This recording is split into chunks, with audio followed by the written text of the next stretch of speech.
नमस्कार. आज आपण दोन विषयावर चर्चा करूया की काउन्सिलिंग कधीपासून जॉईन करावी आणि दुसरा विषय की काउन्सिलिंग म्हणजे काय असतं ते जॉईनच करायचं काम आहे का?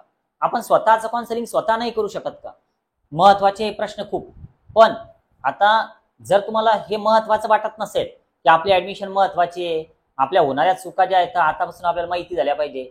हे जर तुम्हाला महत्त्वाचं वाटत नसेल तर व्हिडिओ बंद करा आणि दुसरीकडे तुम्ही शिफ्ट व्हा. कारण मी जे बोलतो ते डायरेक्ट बोलतो. म्हणजे समोरच्याला आता आमच्या अकॅडमीचं एक वैशिष्ट्य आहे, समोरच्याला खरं खरं सांगायचं जे येते. मग त्याला थोडक्यात राग जरी आला किंवा आमच्या बोलण्याचं थोडं वाईट जरी वाटलं तरी आम्हाला काही वाटत नाही. कारण त्यांना आता वाईट वाटलं ना तर पुढे जेव्हा त्यांना या गोष्टी समजतात तर ते आपणहून मग मेसेज करतात की सर तुम्ही आम्हाला आमची फसवणूक होण्यापासून वाचवलं. तर हे बरेचसे व्हॉट्सअपचे मेसेजेस आम्ही स्टोअर करून ठेवलेले आहे स्क्रीनशॉट काढून आणि सोबत कमेंट पण आहे. तर ह्याच आमच्यासाठी आमचं सगळं अचिव्हमेंट जे आहे तर ते हेच आहे. बघा आता समजा आपण काउन्सिलिंग कधीपासून जॉईन करावी तर हा महत्त्वाचा प्रश्न आहे. लक्षात घ्या मित्रांनो, आता समजा तुम्ही जर काउन्सिलिंग कुठं लवकर जॉईन केलेली असेल तर काय होतं की ते जर एक्सपर्ट लोक असतील तर तुमच्या डॉक्युमेंट्समध्ये काही प्रॉब्लेम आहे का तर हे त्यांच्या लक्षात येऊ शकतं. मग त्या डॉक्युमेंट्समध्ये प्रॉब्लेम जे आहे तर त्याचं सोल्युशन काय तर ते तुम्हाला देऊ शकतात. पण आता आफ्टर रिझल्ट किंवा एखाद्या राऊंड लागल्याच्या नंतर तुम्ही काउन्सिलिंग जॉईन केली आणि नंतर जर तुमच्या लक्षात आलं की आपल्या डॉक्युमेंट्समध्ये ही अडचण आहे, आपल्या जन्मतारखेमध्ये बदल आहे किंवा अजून काही अडचणी आहे, मग वेळेवर काही नाही होणार आहे. आणि परत एक महत्त्वाचा मुद्दा, एक व्यवहार म्हणून मी या ठिकाणी तुम्हाला सांगतोय की समजा तुम्ही एखाद्या काउन्सिलरकडे नीट एक्झाम फॉर्म भरायच्या अगोदरच जॉईन आहे तर तो तुमची तेवढीच फी घेणार आहे. आणि समजा तुम्ही रिझल्ट लागल्याच्या नंतर जॉईन केलं तर फीस तेवढीच घेणार आहे. मग आता तुमच्या फायद्याचा विषय कोणता आहे हे तुम्ही लक्षात घ्या. अगोदरपासून जॉईन होणं का नंतर जॉईन होणं, म्हणजे नंतर तुमची फी कमी होणार आहे असा विषय आहे का? नाही. आणि एक लक्षात घ्या, आता समजा तुम्हाला जिजाऊ अकॅडमी जॉईन करायचं आहे तर हे होणारच नाही. कारण आम्ही सगळ्या मुलांना जॉईन करून घेऊ शकतच नाही. कारण मुळात आम्ही लिमिटेड स्टुडंट घेतो. म्हणजे तुमचा काउन्सिलिंगचा मेसेज आला आणि लगेच तुम्हाला आम्ही जॉईन करून घेऊ तर त्याबद्दल खरंच सॉरी. कारण सर्वांसाठी आमचं काउन्सिलिंग जे आहे तर ते होणं शक्यच नाही. आणि हे सगळे व्ह्युअर्स जे आहे ना, हे सगळे पॅरेंट्स जे आहे ना तर हे आपले, मी स्वतः सगळ्यांना आपलं समजतो. तर त्यामुळे पब्लिक व्हिडिओमधून मी सगळ्यांना सांगतोय की तुम्ही फक्त माझ्या सोबत राहा. तुम्ही पब्लिक व्हिडिओ जरी बघितले तरी पण चालतात. पण जर समजा तुम्हाला योग्य मार्गदर्शन जर लागत असेल, 1-to-1 काउन्सिलिंग ज्याला म्हणतात, की कुठेही चूक होऊ नये, कुठेही काही होऊ नये. कारण शेवटी पब्लिक व्हिडिओमधून काय की मी तुम्हाला सांगत जाणार, तुम्ही घरी ते बघत जाणार आहे. पण खरंच जर तुमच्याकडे वेळ नसेल समजा या सगळ्या गोष्टींसाठी तर तुम्ही कुठेतरी जॉईन व्हा. म्हणजे आमच्याकडे व्हा असं नाही, पण कुठेतरी जॉईन व्हा आणि थोडे लवकर व्हा. याचा फायदा तुम्हाला नक्कीच होऊ शकतो. म्हणजे वेळेवर जॉईन होऊ नका मित्रांनो. कारण जर तुम्ही लवकर जॉईन झालात तर तुमच्या डॉक्युमेंट्समध्ये येणाऱ्या अडचणी, एक विषय सांगतो तुम्हाला सहज एक, की आता काल परवा एक पॅरेंट्स आमच्या काउन्सिलरला येऊन भेटले, वाशिमचे होते. त्यांच्या मुलीला यावर्षी 440 स्कोर येतोय, पण तिचं तिसरं रिपीट आहे. पण मुळात अडचण कोणती बघा, मागच्या वर्षी ज्यांच्याकडे ते जॉईन होते दुसऱ्या काउन्सिलिंग सेंटरवाल्याकडं तर त्यांनी त्यांना बरोबर माहिती दिली नाही. त्या मुलीला 12वी मध्ये 119 PCBचा स्कोअर आहे. Physics chemistry bio 119. आता ते ओबीसी मध्ये, त्यांना 120 पाहिजे होता. आता तो 1 मार्क कमी पडला फक्त पीसीबी मध्ये. आता हे लक्षात केव्हा आलं, मी एका पब्लिक व्हिडिओमधून सांगितलं होतं की 120 मार्क पाहिजे पीसीबीला. तेव्हा ती गोष्ट त्यांच्या लक्षात आली, त्यांनी ते घरी मोजून बघितले मार्क. मग आता 440 मार्क्स येऊन फायदा नाही. याचं कारण सांगतो. कदाचित तुम्ही कमेंट करू शकता की सर इम्प्रुव्हमेंट करता येईल. लक्षात घ्या, तिचं तिसरं रिपीट आहे. आणि जे इम्प्रुव्हमेंट आहे ना तर त्यांना मी सांगितलं होतं की तुम्ही एकदा कॉलेजला जाऊन भेटा. पण कॉलेजवाल्यांनी सांगितलं, GR पण दाखवला, पत्र होतं बोर्डाचं, की तुम्हाला जर इम्प्रुव्हमेंट करायचं असेल तर जास्तीत जास्त 2 वर्षाच्या आतच करा, नंतर नाही करायला चालणार. तर ते पत्र पण त्यांना शेअर केलं. मग आता बघा त्या मुलीचं किती नुकसान झालं. तर असं काही आपल्यासोबत व्हायला नको. तर त्यामुळं आपण जो क्लासेसवर खर्च करतो तर हा तर वेगळ्या बाजूला राहतो. पण एखाद्या ठिकाणी तुम्ही नक्की जॉईन व्हा. आणि हे बघा की आता समजा तुम्ही मुंबई, पुणे, नाशिक, नागपूर, अमरावती, संभाजीनगर, नांदेड, लातूर असं मोठंच ठिकाण जॉईन केलं पाहिजे असं नाही. कारण मोठ्या ठिकाणी जॉईन झालं म्हणजे आपलं काउन्सिलिंग प्रॉपर होईल असा विषय नसतो. आता बघा आमचा एक, आता वैयक्तिक काही विषय मी स्वतःबद्दल सांगतोय, आमच्या अकॅडमीबद्दल सांगतोय. आम्ही एका खेड्यात आहे, जानेफळ नावाचं खेड आहे. आणि आमच्यापासून तालुका जो एम एकर तर तो 18 किलोमीटर अंतर आहे. आणि जिल्हा तर 60 किलोमीटर अंतरावर आहे आमचा. आणि एक खेड आहे, ग्रामपंचायत आहे. तर इथून हे सगळं सुरू आहे आमचं.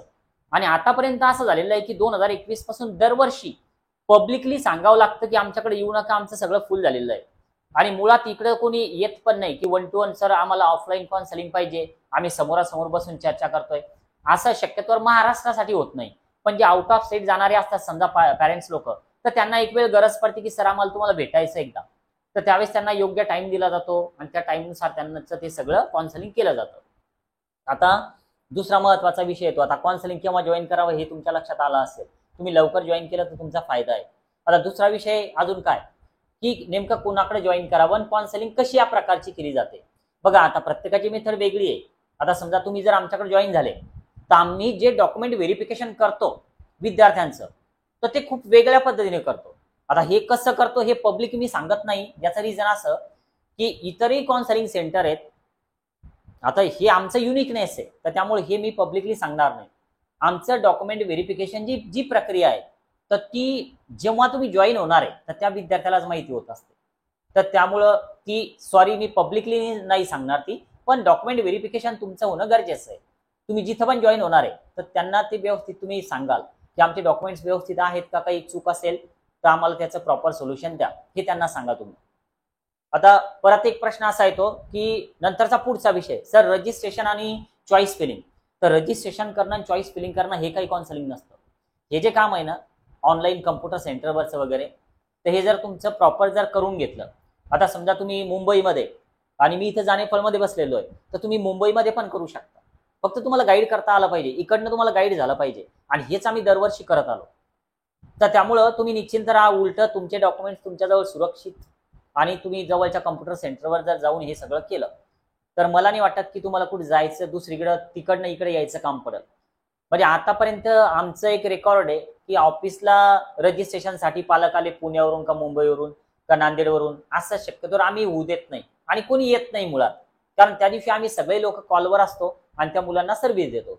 आता परत एक विषय की आपला हा जो नंबर आहे स्क्रीनवरचा तर तो पब्लिक आहे, तो लागत नाही.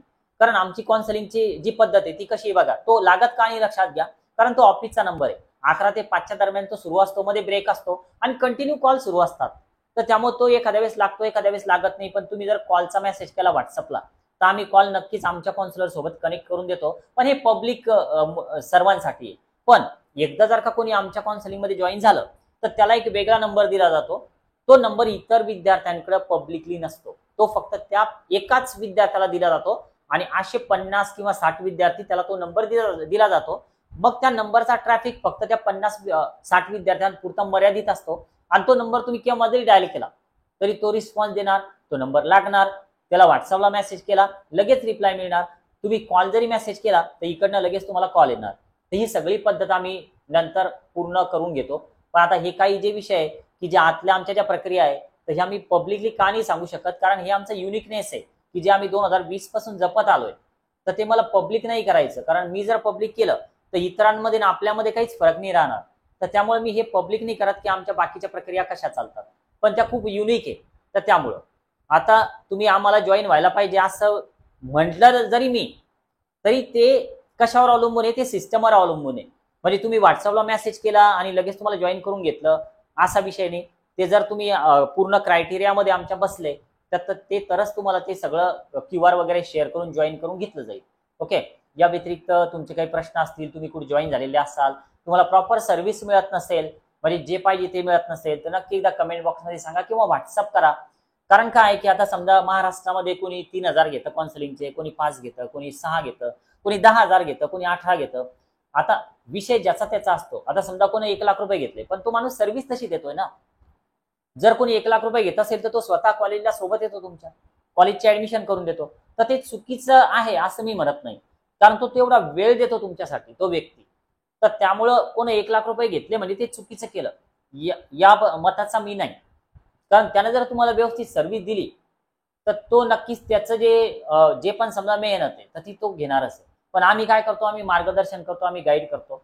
तर त्यामुळं आमची फीस जी आहे तर ती तुम्हाला माहिती आहे किती येतं. पब्लिकली काही सांगायचं काम नाही, कारण दरवर्षी आता समजा मागच्या वर्षी पण 6,000 रुपये होती, पण यावर्षी सुद्धा आम्ही 6च ठेवलेली आहे. आउट ऑफ स्टेट थोडं वेगळं येते, फी स्ट्रक्चर तुम्हाला शेअर केलं जातं व्हॉट्सअपला.